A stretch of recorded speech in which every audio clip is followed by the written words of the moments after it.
ಆತ್ಮೀಯ ವಿದ್ಯಾರ್ಥಿಗಳೇ, ನಿಮಗೆಲ್ಲರಿಗೂ ಕಾಲೇಜು ಶಿಕ್ಷಣ ಇಲಾಖೆಯ ಡಿಜಿಟಲ್ ಇ ಕಲಿಕೆ ತರಗತಿಗೆ ಸ್ವಾಗತ. ನನ್ನ ಹೆಸರು ಶ್ರೀಧರ್ ಆರ್. ನಾನು ಕನ್ನಡ ಸಹಾಯಕ ಪ್ರಾಧ್ಯಾಪಕನಾಗಿ ಪ್ರಸ್ತುತ ಸರ್ಕಾರಿ ಪ್ರಥಮ ದರ್ಜೆ ಕಾಲೇಜು ವಿಜಯನಗರ ಬೆಂಗಳೂರು ಇಲ್ಲಿ ಕಾರ್ಯವನ್ನ ನಿರ್ವಹಿಸ್ತಾ ಇದ್ದೀನಿ. ಈ ದಿನದ ಆನ್ಲೈನ್ ತರಗತಿಯಲ್ಲಿ ದ್ವಿತೀಯ BCA ಕನ್ನಡ ಭಾಷೆ 3ನೇ ಸೆಮಿಸ್ಟರ್ ಕನ್ನಡ ಭಾಷೆ ಪಠ್ಯದಲ್ಲಿನ ಘಟಕ 2ರ ಪ್ರಬಂಧ ಸಾಹಿತ್ಯ ದೆವ್ವಗಳನ್ನು ಕುರಿತು ಈ ಪ್ರಬಂಧದ ಆಶಯವನ್ನ, ಈ ಪ್ರಬಂಧದ ವಿಶ್ಲೇಷಣೆಯನ್ನ ನೋಡೋಣ. ಮೊದಲಿಗೆ ಹೊಸಗನ್ನಡದಲ್ಲಿ ಪ್ರಬಂಧ ಸಾಹಿತ್ಯದ ಸಂಕ್ಷಿಪ್ತ ಪರಿಚಯವನ್ನ ನಿಮಗೆ ಮಾಡಿಕೊಡ್ತೀನಿ. ಹೊಸಗನ್ನಡದಲ್ಲಿ ಪ್ರಬಂಧ ಸಾಹಿತ್ಯವನ್ನ ಗುರುತಿಸೋದು ನಾವು 1898ರಲ್ಲಿ ಲೋಕರಹಸ್ಯ ಅನ್ನೋ ಒಂದು ಪ್ರಬಂಧ ಸಂಕಲನ ಪ್ರಕಟ ಆಯಿತು. ಇದರ ಮೂಲ ಲೇಖಕರು ಬಂಕಿಂ ಚಂದ್ರ ಚಟರ್ಜಿ ಅವರು. ಇದನ್ನ ಬಿ ವೆಂಕಟಾಚಾರ್ಯ ಅವರು ಕನ್ನಡಕ್ಕೆ ಲೋಕರಹಸ್ಯ ಎಂಬ ಹೆಸರಲ್ಲಿ ತಂದು ಕನ್ನಡಕ್ಕೆ ಇದನ್ನ ಅನುವಾದ ಮಾಡಿದ್ರು. ಇದೇ ವೆಂಕಟಾಚಾರ್ಯರ ದಾಡಿಯ ಹೇಳಿಕೆ ಅನ್ನೋ ಒಂದು ಪ್ರಬಂಧ 1913ರಲ್ಲಿ ಪ್ರಕಟ ಆಯಿತು. ಇದು ಕನ್ನಡದ ಮೊಟ್ಟ ಮೊದಲ ಸ್ವತಂತ್ರ ಲಲಿತ ಪ್ರಬಂಧ ಅಂತ ಹೇಳಿ ಗುರುತಿಸ್ತಾರೆ. ಈ ಪ್ರಬಂಧ ಸಾಹಿತ್ಯ ಪ್ರಕಾರಕ್ಕೆ ಕನ್ನಡದ ಅನೇಕ ಲೇಖಕರು ತಮ್ಮ ಗಣನೀಯವಾದಂತಹ ಕೊಡುಗೆಯನ್ನ ಸಲ್ಲಿಸಿದ್ದಾರೆ. ಅವರಲ್ಲಿ ಪ್ರಮುಖವಾಗಿ ಗುರುತಿಸೋದಾದ್ರೆ ಶಿವರಾಮ್ ಕಾರಂತರು, ವಿ ಸೀತಾರಾಮಯ್ಯ ಅವರು, M V Seetharamaiah, Goruru Ramaswamy Iyengar, Teenam Srikantaiah, Putina, Raku, K Satyanarayana, Rahamat Tarikere ಇವರೆಲ್ಲರೂ ಕೂಡ ಪ್ರಬಂಧ ಸಾಹಿತ್ಯ ಪ್ರಕಾರಕ್ಕೆ ತಮ್ಮದೇ ಆದಂತ ಕೊಡುಗೆಯನ್ನ ತಮ್ಮ ಪ್ರಬಂಧಗಳ ಮೂಲಕ ಸಲ್ಲಿಸಿದ್ದಾರೆ. ಇನ್ನು ಏನ್ ಮೂರ್ತಿರಾವ್ ಈ ದೆವ್ವಗಳನ್ನು ಕುರಿತು ಈ ಪ್ರಬಂಧವನ್ನ ರಚಿಸಿರುವಂತ ಪ್ರಬಂಧಕಾರರು ಏನ್ ಮೂರ್ತಿರಾವ್ ಅವರು. ಏನ್ ಮೂರ್ತಿರಾವ್ ಅವರ ಬದುಕು ಮತ್ತು ಬರಹದ ಸಂಕ್ಷಿಪ್ತ ಪರಿಚಯವನ್ನ ನಿಮಗೆ ಮಾಡಿಕೊಡ್ತೀನಿ. ಇವರು ಹುಟ್ಟಿದ್ದು 16/6/1900ರಲ್ಲಿ. ಇವರು ಹುಟ್ಟಿದ ಸ್ಥಳ ಮಂಡ್ಯ ಜಿಲ್ಲೆ ಹಕ್ಕಿಹೆಬ್ಬಾಳು ಅನ್ನೋ ಗ್ರಾಮ. ಇವರ ತಾಯಿ ಶ್ರೀಮತಿ ಪುಟ್ಟಮ್ಮ, ತಂದೆ ಶ್ರೀ ಎ ಸುಬ್ಬರಾವ್ ಅವರು. ಇವರ ವಿದ್ಯಾಭ್ಯಾಸ ಮೈಸೂರು ವೆಸ್ಲೇನ್ ಮಿಷನ್ ಹೈಸ್ಕೂಲ್ನಲ್ಲಿ ಇವರ ಹೈಸ್ಕೂಲ್ ವಿದ್ಯಾಭ್ಯಾಸ ನಡೀತು. ಮೈಸೂರಿನ ಮಹಾರಾಜ ಕಾಲೇಜಿನಲ್ಲಿ ಇವರು ಇಂಗ್ಲಿಷ್ ಸಾಹಿತ್ಯದಲ್ಲಿ MA ಪದವಿಯನ್ನ ಪಡ್ಕೊಂಡ್ರು. ಇವರು ಅಧ್ಯಾಪಕರಾಗಿ, ಪ್ರಾಧ್ಯಾಪಕರಾಗಿ ತಮ್ಮ ಸೇವೆಯನ್ನ ಸಲ್ಲಿಸಿದ್ದಾರೆ. ಇವರ ವೃತ್ತಿ ಮೈಸೂರಿನ ಮಹಾರಾಜ ಕಾಲೇಜಿನಲ್ಲಿ ಇವರು ಅಧ್ಯಾಪಕರಾಗಿದ್ರು. ಬೆಂಗಳೂರಿನ ಸೆಂಟ್ರಲ್ ಕಾಲೇಜಿನಲ್ಲಿ ಇವರು ಪ್ರಾಧ್ಯಾಪಕರಾಗಿದ್ರು. ಕರ್ನಾಟಕ ರಾಜ್ಯದ ಆಗಿನ್ನು ಮೈಸೂರು ಸಂಸ್ಥಾನ ಎಂಬ ಹೆಸರಿತ್ತು. ಮೈಸೂರು ಸಂಸ್ಥಾನದ ಸಾಹಿತ್ಯ ಮತ್ತು ಸಂಸ್ಕೃತಿ ಅಭಿವೃದ್ಧಿ ಇಲಾಖೆಯ ಮೊಟ್ಟ ಮೊದಲ ನಿರ್ದೇಶಕರಾಗಿದ್ರು. ಕೆಂಗಲ್ ಹನುಮಂತಯ್ಯ ಅವರು ಮುಖ್ಯಮಂತ್ರಿ ಆಗಿದ್ದಾಗ ಈ ಒಂದು ಹುದ್ದೆ ಅವರಿಗೆ ಒಲಿದು ಬಂದಿತ್ತು. ಏನ್ ಮೂರ್ತಿರಾವ್ ಅವರು ಮೈಸೂರು ಸಂಸ್ಥಾನದ ಸಾಹಿತ್ಯ ಮತ್ತು ಸಂಸ್ಕೃತಿ ಅಭಿವೃದ್ಧಿ ಇಲಾಖೆ ನಿರ್ದೇಶಕರಾಗಿದ್ದಾಗ ಕುಮಾರವ್ಯಾಸನ ಕರ್ನಾಟಕ ಭಾರತ ಕಥಾ ಮಂಜರಿಯನ್ನ, ಲಕ್ಷ್ಮೀಶನ ಜೈಮಿನಿ ಭಾರತವನ್ನ ಅತಿ ಕಡಿಮೆ ಬೆಲೆಗೆ ಜನಗಳಿಗೆ, ಕನ್ನಡ ಜನತೆಗೆ ತಲುಪಿಸುವಂತ ಸಾಹಿತ್ಯದ ಪರಿಚಾರಿಕೆಯನ್ನ ಇವರು ನೆರವೇರಿಸಿದ್ರು. ಇನ್ನು ಏನ್ ಮೂರ್ತಿರಾವ್ ಅವರ ಪ್ರಮುಖ ಕೃತಿಗಳನ್ನ ನಾವು ಗುರುತಿಸೋದಾದ್ರೆ ಸಾಕ್ರಟೀಸ್ನ ಕೊನೆಯ ದಿನಗಳು. ಈ ಕೃತಿ ಸಾಕ್ರಟೀಸ್ನ ಅನುಯಾಯಿಗಳು, ಸಾಕ್ರಟೀಸ್ನ ಶಿಷ್ಯರು ಸಂವಾದದ ಮೂಲಕ ಸಾಕ್ರಟೀಸ್ನ ಕೊನೆಯ ದಿನಗಳು ಹೇಗಿದ್ವು, ಅವನ ಬದುಕಿನ ಅಂತಿಮ ದಿನಗಳು ಹೇಗಿದ್ವು ಅನ್ನೋದನ್ನ ಅನಾವರಣ ಮಾಡುತ್ತೆ. ಅಗಲುಗನಸುಗಳು ಅನ್ನೋದು ಇವರ ಲಲಿತ ಪ್ರಬಂಧಗಳ ಸಂಕಲನ.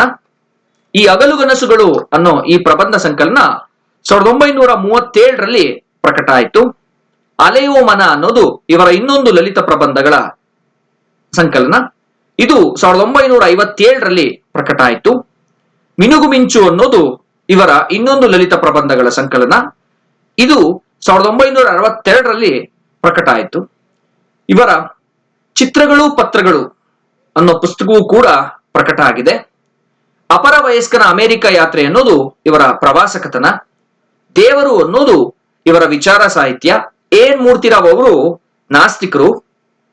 ತಮ್ಮ ತರ್ಕದ ಮೂಲಕನೇ ದೇವರ ಅಸ್ತಿತ್ವವನ್ನ ಈ ಒಂದು ಪುಸ್ತಕದಲ್ಲಿ ಪ್ರಶ್ನೆ ಮಾಡ್ತಾ ಹೋಗ್ತಾರೆ. ಸಂಜೆಗಣ್ಣಿನ ಹಿನ್ನೋಟ ಅನ್ನೋದು ಇವರ ಆತ್ಮಕತೆ. ಏನ್ ಮೂರ್ತಿರಾವ್ ಅವರು ಅನುವಾದದಲ್ಲೂ ಕೂಡ ತಮ್ಮ ಕೊಡುಗೆಯನ್ನ ಸಲ್ಲಿಸಿದ್ದಾರೆ. ಶಿವರಾಮ್ ಕಾರಂತರ ಬಹುಮುಖ್ಯವಾದಂತ ಮರಳಿ ಮಣ್ಣಿಗೆ ಅನ್ನೋ ಕಾದಂಬರಿಯನ್ನ the return to the soil ಎಂಬ ಹೆಸರಿನಲ್ಲಿ ಇಂಗ್ಲಿಷ್ಗೆ ಅನುವಾದ ಮಾಡಿದ್ದಾರೆ. ಚಂಡಮಾರುತ ಅನ್ನೋದು ಶೇಕ್ಸ್ಪಿಯರ್ನ ಟೆಂಪೆಸ್ಟ್ ನಾಟಕದ ಅನುವಾದ. ಇವರು ಶೇಕ್ಸ್ಪಿಯರ್ ಬಗ್ಗೆ ವಿಲಿಯಂ ಶೇಕ್ಸ್ಪಿಯರ್ ಅನ್ನೋ ಪುಸ್ತಕವನ್ನು ಕೂಡ ರಚಿಸಿದ್ದಾರೆ. ಶ್ರೀಯುತರಿಗೆ ಅನೇಕ ಗೌರವ ಪ್ರಶಸ್ತಿಗಳು ಕೂಡ ಲಭಿಸಿದೆ. ಇವರ ಚಿತ್ರಗಳು ಪತ್ರಗಳು ಈ ಪುಸ್ತಕಕ್ಕೆ ಕೇಂದ್ರ ಸಾಹಿತ್ಯ ಅಕಾಡೆಮಿ ಪ್ರಶಸ್ತಿ 1979ರಲ್ಲಿ ಲಭಿಸಿದೆ. ಇವರ ಬಹುಮುಖ್ಯವಾದಂತಹ ವೈಚಾರಿಕ ಕೃತಿ ದೇವರು ಈ ಪುಸ್ತಕಕ್ಕೆ ಪಂಪ ಪ್ರಶಸ್ತಿಯು 1994ರಲ್ಲಿ ಲಭಿಸಿದೆ. ಎನ್ ಮೂರ್ತಿರಾವ್ ಅವರಿಗೆ 1984ರಲ್ಲಿ ಕರ್ನಾಟಕ ಸರ್ಕಾರದ ರಾಜ್ಯೋತ್ಸವ ಪ್ರಶಸ್ತಿನೂ ಕೂಡ ಲಭಿಸಿದೆ. ಅಷ್ಟೇ ಅಲ್ಲ, 1984ರಲ್ಲಿ ಕೈವಾರದಲ್ಲಿ ನಡೆದಂತ ಅಖಿಲ ಭಾರತ ಕನ್ನಡ ಸಾಹಿತ್ಯ ಸಮ್ಮೇಳನದ ಅಧ್ಯಕ್ಷ ಸ್ಥಾನವನ್ನ ಇವರು ವಹಿಸಿಕೊಂಡಿದ್ರು. 1977ರಲ್ಲಿ ಮೈಸೂರು ವಿಶ್ವವಿದ್ಯಾಲಯದಿಂದ ಇವರಿಗೆ ಗೌರವ ಡಿಲಿಟ್ ಪ್ರಶಸ್ತಿನೂ ಕೂಡ ಲಭಿಸಿದೆ.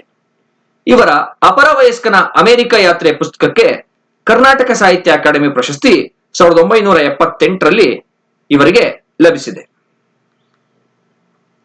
ಪ್ರಬಂಧಕಾರರಾಗಿ ಎನ್ ಮೂರ್ತಿರಾವ್ ಅವರ ಕೊಡುಗೆಯನ್ನ ನಾವು ವಿಶ್ಲೇಷಣೆ ಮಾಡೋದಾದ್ರೆ, ಇವರ ಹೆಸರಲ್ಲಿ 3 ಪ್ರಬಂಧ ಸಂಕಲನಗಳು ಪ್ರಕಟ ಆಗಿದೆ.